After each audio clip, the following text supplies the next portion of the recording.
Bueno, ustedes ya revisaron en la primera semana el texto de Bentham en esta edición de 1836 y lo que denota el concepto de ontología, ¿no? Como término, pues ya vieron que está compuesto por los vocablos en griego deon, que significa deber, necesidad, obligación, y su genitivo deontos, que significa lo que es debido o necesario, ¿no? Además de logos, concepto con una fuerte carga filosófica que se usa para designar a la razón, la palabra, el discurso, y por lo tanto, etimológicamente, la deontología podría ser el discurso de lo necesario o las razones para el deber, etc. Bueno, la deontología es conceptualmente un denominativo creado por el jurista inglés Jeremy Bentham como el reducto de su teoría contractualista, ¿no? En la que todo acto humano se resume a su utilidad y en la cual se clama por otorgar mayor protección a la individualidad que a la colectividad. Se apela a la individualidad porque se pensaba en ese momento, a partir de teorías como la de John Stuart Mill, uno de los clásicos de la economía política, que si un individuo vela por sus intereses individuales, ese cúmulo de intereses individuales tarde o temprano terminaría beneficiando al colectivo. Y es una forma muy reduccionista de ver a la sociedad como solo el cúmulo de intereses individuales, cuando sabemos hoy que hay intereses colectivos que no necesariamente van con los intereses individuales. Bueno, esta deontología de Jeremy Bentham es comúnmente entendida como la rama de la ética que se encarga de estudiar cómo se conforman los códigos de conducta de los miembros adheridos a ciertos grupos o asociaciones. Pero esto también es muy reduccionista. En esta obra de ontología o ciencia de la moral, que en realidad el título en inglés no habla de moral, el título en inglés habla de moralidad, es The Ontology or Science of Morality, que en la primera clase ya expliqué la diferencia entre moral y moralidad, ¿no? La moral como acto evaluativo de la razón, un acto reflexivo sobre nuestra conducta, y la moralidad solamente el conjunto de reglas y mandatos. Aquí hay una mala traducción porque realmente de lo que está hablando aquí es sobre eso, sobre ese conjunto de reglas y mandatos externos que nos marcan cómo conducirnos en sociedad, sin que haya necesidad de reflexionar o de cuestionar. En el pasaje que ustedes leyeron, Bentham, que además me alegra que sí hayan captado los elementos principales, ¿no? La parte de la utilidad, el interés, el castigo, sobre todo. Bueno, en este pasaje habla de que la deontología pues es un estudio encaminado a determinar las situaciones sociales dadas, prescribir o prohibir actos en ciertas situaciones convenientes, ¿no? Y ese acto en situación o estos actos que realices o no realices estarán en función de que te aporte algún beneficio. Así, la deontología, como la presenta Bentham, no apela realmente a la racionalidad de las personas, no apela a que éstas actúen de ciertas formas consideradas como socialmente deseables, a partir de que se pongan a pensar o a meditar si realmente eh, eh, tienen algún fin más allá de un beneficio inmediato, sino que simplemente postula reglas de comportamiento, ¿no? Esta es, digamos, una ética del deber, en función del interés, siempre de lo que nos es conveniente o de lo que nos es necesario. Como lo dice el mismo Bentham, y espero que esto aparezca en siguientes tareas, porque es la idea que sostiene la deontología. Su base es el principio de utilidad y su finalidad es concertar contratos para alcanzar la armonía social y el orden público. Este es un rasgo muy claro de la sociedad industrial inglesa.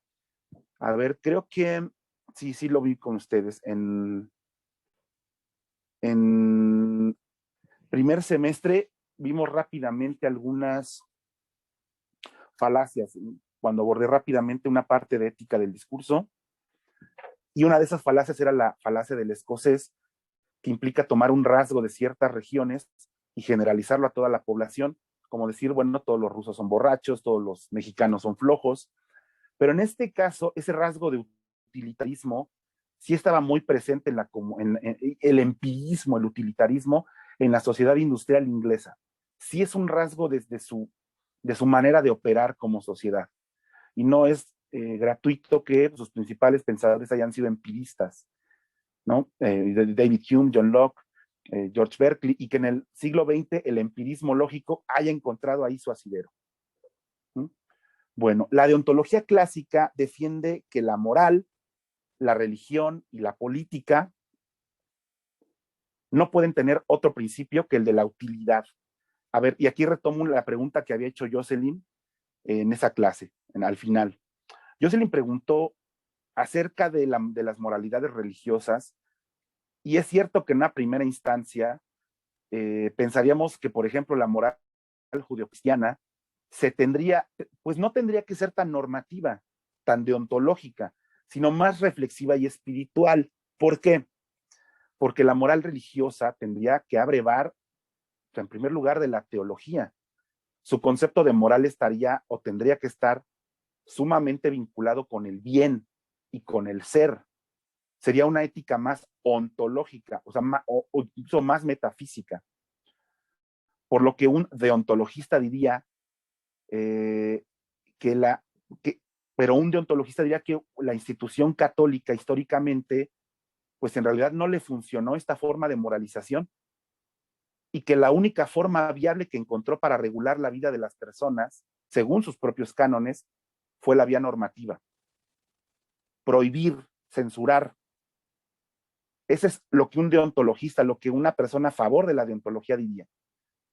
Que finalmente no funciona, que lo que realmente termina por tener fluidez, lo que termina funcionando para normar la vida de las personas es la vía deontológica, no la reflexiva ni la axiológica. Y un ejemplo de esto, por ejemplo, está en la llamada teología moral de Fray Tomás de Mercado, hablando de esta parte. Fray Tomás de Mercado fue un dominico del siglo XVI, un sevillano que vino a dar clases aquí al convento de Santo Domingo en la Nueva España, y él daba una clase que se llamaba teología moral. Eso que él llamaba teología moral no era otra cosa que lecciones de economía y administración. De hecho, escribió un manual de cómo hacer contratos con comerciantes y mercaderes. Ese es otro rasgo de la deontología: hacer manuales, hacer reglas, guías. A ver, en la clase anterior también les mencioné que uno de los dispositivos deontológicos más útiles era el semáforo.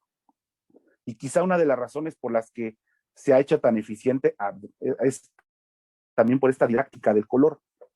Y tampoco es casualidad que por eso, para hacer que las personas más o menos moderen su conducta durante la pandemia, se haya recurrido al semáforo epidemiológico. No es que la deontología esté mal o que sirva, ¿no? Yo propuse verla con ojo crítico, y esto implica reconocer también en qué instancias sí funciona sin mayor contradicción y en cuáles no. La deontología sí tiene algo de razón cuando interpela que la moral reflexiva, pues en realidad no ha servido históricamente para hacer que las poblaciones y las diferentes sociedades contengan su conducta. El año pasado, al inicio de la Jornada Nacional de Sana Distancia, pues se intentó apelar a la prudencia de las personas, o por lo menos al miedo, y esto sencillamente no funcionó. Entonces tuvo que recurrir a un semáforo que nos indicara diariamente en qué fase nos encontrábamos, y por si fuera poco, pues recurrir casi a personajes de caricatura. ¿Recuerdan esta heroína Susana Distancia? ¿No? Para hacer más didáctico el hecho de quédate en casa. ¿No? Y esto tiene que ver, lo vamos a ver más adelante, con la minoría de edad que habla Kant. Ustedes ya leyeron ese texto, de qué es la ilustración. ¿No? En su respuesta a la cuestión de qué es la ilustración. Por eso, Bentham dice que en los ámbitos de la religión y la política, lo que realmente funciona y con efectividad es la deontología, no la ética de los valores, no la ética de la virtud, no la reflexión meditabunda, sino prescribir reglas claras para la población. A ver, en la política, lo que funciona son los pactos sociales. A ver, yo establecí que la deontología realmente no apela, perdón, a la racionalidad de las personas para que logren comportarse de tal o cual manera, sino al castigo o a la conveniencia. Esto es cierto, aunque sí tengo que decir que la deontología sí promueve, en cierto modo, el pensamiento reflexivo, pero no es un pensamiento reflexivo muy profundo. Promueve la reflexión, pero en lo inmediato, en lo que me afecta o conviene a mí, siempre en función de consecuencias o conveniencias. Por ejemplo, nosotros pensemos que estamos de nuevo en nuestro edificio del AGN, evoquemos por un instante que estamos en nuestro salón e imaginemos que alguno de ustedes está pensando largamente, ¿no? Ha acariciado ya esta idea en su cabeza de robarle la mochila a alguno de ustedes, a otro compañero, ¿no? Vamos a pensarlo. Pero al final decide no hacerlo. Lo pensó, tenía la intención, decide no hacerlo. Vamos a pensar que lo hizo porque realizó internamente una reflexión. Pero ¿qué tipo de reflexión? Porque dentro de las reflexiones también hay diferencias. Pudo haber hecho una reflexión más utilitarista o pudo haber hecho una reflexión más trascendental. Pongámonos en el papel de esta persona en tentativa de robo. Una reflexión desde el punto de vista axiológico, o sea, de la ética de los valores o incluso de la ética de las virtudes, sería más o menos así. Yo considero que no es correcto robarle la mochila a mi compañero, porque aunque siento envidia porque esta persona suele alardear de las cosas que trae en su mochila, etcétera, aunque me molesta su actitud, pues esas cosas las compró con su dinero, que a su vez es producto de su trabajo, y yo sé que es difícil y es duro dobletear entre la escuela y el trabajo, ¿no? Salgámonos del ejemplo. Quizá esta persona pensaba robar la mochila también como una broma o para darle una lección al compañero, pero recordó que él no es quien para dar lecciones a otro ser humano, o tal vez en el fondo se arrepintió porque ponderó el valor de la honestidad, ¿no? Que es una cualidad exclusiva de los seres humanos, que tiene una estrecha relación con los principios de verdad y justicia, etcétera. Esta sería una reflexión, digamos, desde la virtud o de los valores, desde la moral, vaya. ¿Cómo sería una reflexión deontológica? De entrada, no sería una reflexión muy profunda y consideraría solo las consecuencias inmediatas para quien comete el acto. Sería más o menos así. Yo quiero robar la mochila de mi compañero y me apetece tener lo que tiene y sentir que fui más listo para conseguirlo. Pero, ¿y si me cachan? Si me descubren, sería muy difícil seguir viniendo a clases a esta licenciatura, porque aquí no es como en otras carreras en las que hay más grupos o otro turno, ¿no? Si adquiero mala fama aquí, me cambio de turno. Aquí es un solo grupo, ¿no? Sería muy difícil regresar a esta licenciatura. Tendría que ver todos los días a mis compañeros y ya nadie me dirigiría la palabra. Tendría que cambiarme de carrera. Y la verdad es que a estas alturas, cambiarme de carrera, ya llevo 4 semestres aquí, serían 2 años tirados a la basura. Me costó mucho trabajo entrar a esta licenciatura. Y la verdad es que cambiarme a estas alturas, casi a la mitad, no me conviene. Esta sería una reflexión, digamos, de corte deontológico. La persona sí reflexionó de alguna manera, pero lo hizo en función de las consecuencias que le iba a acarrear a él o a ella. No está considerando realmente a la otra persona en cómo lo está afectando si roba. Solo está considerando las consecuencias que podría acarrearle si llegan a descubrirle robando. ¿No? Quiero que se entienda esta diferencia, ¿no? Volvamos a este ejemplo de la semana pasada, de hace 2 semanas, sobre tirar basura. Pensemos que un día las cosas aquí en México pues, se ponen más difíciles y no sé, Mariana, Fabiola, llegan a pedir un asilo político en Suecia, ¿no? Así que se van a vivir para allá.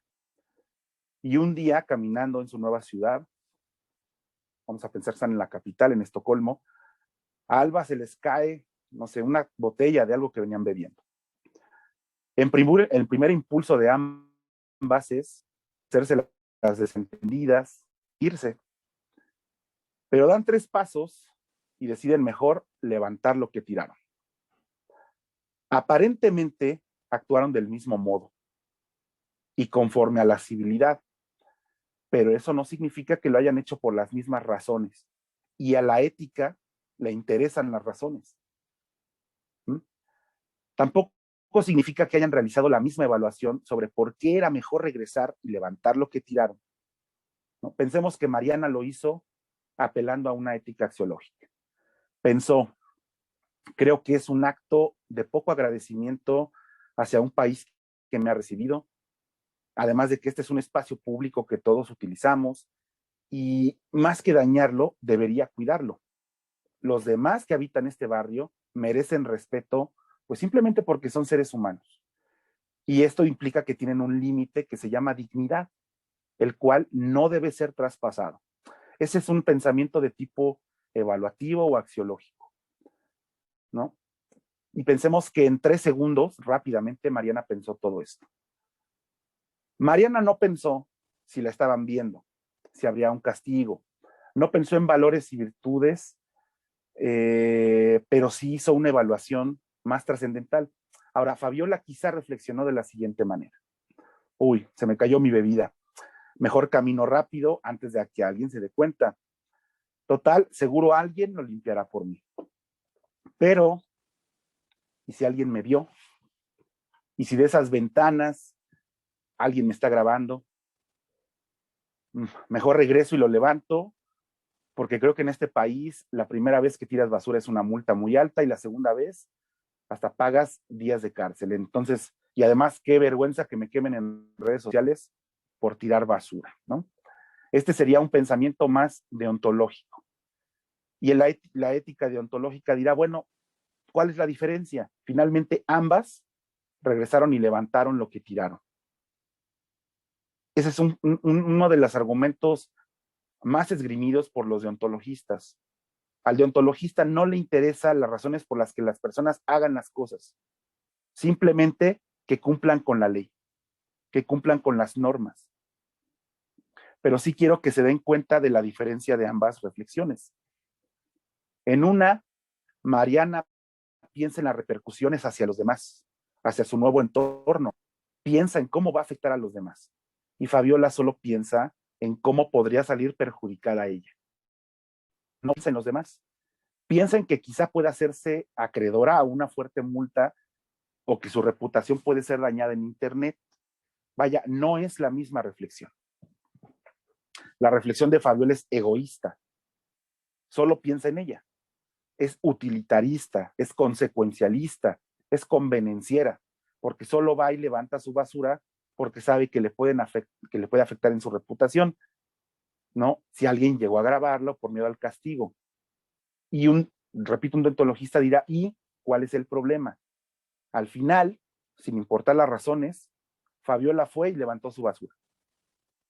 ¿Qué importa? ¿Qué es lo que la motivó? Si fue el castigo social o el castigo económico. Finalmente actuó como la sociedad espera que lo haga, que no tire basura. A la deontología no le interesan las razones por las que alguien actúe siempre y cuando cumpla con las reglas. Pero, ¿saben qué? Esto es muy problemático, ya que esto solo funciona para casos estándar. A casos más complejos no funciona. Para casos en los que la persona sabe que puede salirse con la suya, que no habrá castigo, no funciona la deontología. Y el problema es que la vida raramente es estándar. La vida es compleja. Presenta escenarios que son susceptibles de compararlos con otros, pero cada uno guarda una particularidad y cada uno de ustedes tiene particularidades que definen su individualidad. A ver, pensemos otro ejemplo. Pensemos, si Amara, a ver, me preguntan, como los casos de corrupción. A ver, un caso de corrupción involucra muchas cosas. Involucra egoísmo, involucra interés, involucra ponderar si la persona sabe o no que lo van a. Aquí hay un problema que también se ha discutido desde la ética normativa y es, si yo sé que no me van a descubrir, pero además sé que no me van a descubrir y tal vez va a haber consecuencias para un tercero. Es decir, en el caso de la mochila, robo la mochila porque sé que no me van a descubrir y a lo mejor van a pensar que fue otro compañero. Es decir, se hace muy complejo eso. A ver, pensemos que Amara no soportara a Jocelyn y esto llegara a tal grado que constantemente siente el impulso de bulearla. Pero al final se termina moderando. La molesta, pero solo de vez en cuando, y lo disfraza con bromillas y chascarrillos. No se deja ir, digamos. Pero en el fondo, desearía defenestrarla casi todo el tiempo.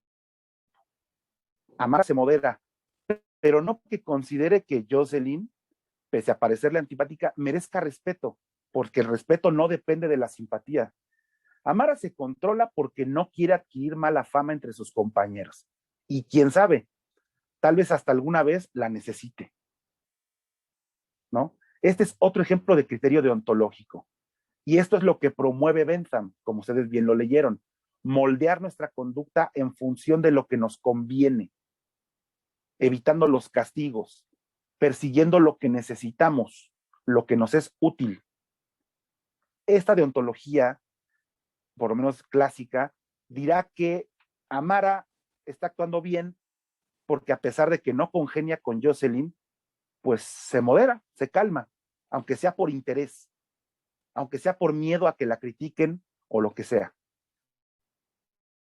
Eso es precisamente la ética deontológica, moderarse por interés, por utilidad, ¿no? Tal es el alcance pretendido por la deontología, que en realidad no se requeriría ser una buena persona para ser un ciudadano ejemplar.